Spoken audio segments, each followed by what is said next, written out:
So as part of the State of the Union today, we'll be discussing the banking union as well. Can you tell us a little bit about your talk today in the session?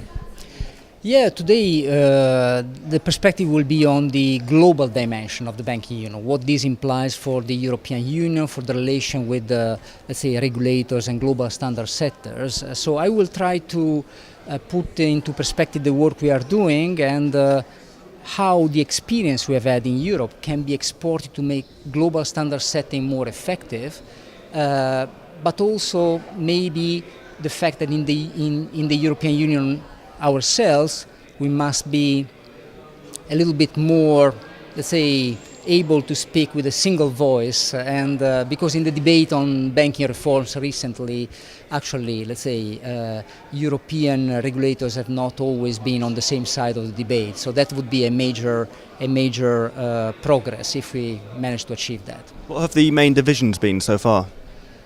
Well, of course, banking regulation has become politically sensitive in a lot of countries, and there have been divisions in the way in which the crisis should have been dealt with in terms of the repair of the banking sector, how fast this should have been, how much faster recapitalization would have impacted lending to the economy and growth. So these have been the key debates, and we've had different positions across the spectrum of member states.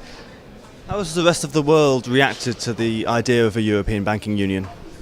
I think there has been a very positive reaction. I think this has been the rest of the world was very concerned in 2011, early 2012, when actually the sovereign debt crisis was bringing the banking sector into a very dire state, and the very survival of the euro as a key project was put into question, and the banking union has been a very important game changer in this respect, also in the perception from the rest of the world of the ability of the union to tackle the problems that we face. And when will we know if it's been a success?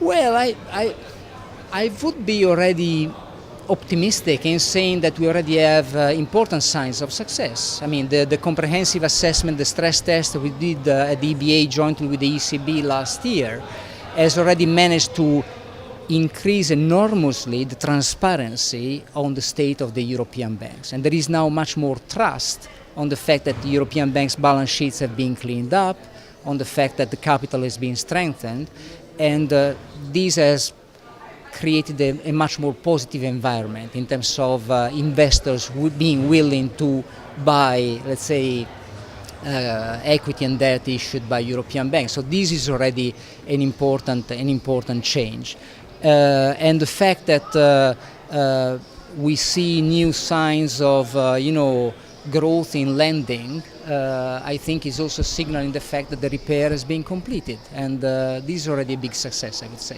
We can only wait and see how resilient it is. Thank you very much. Thank you.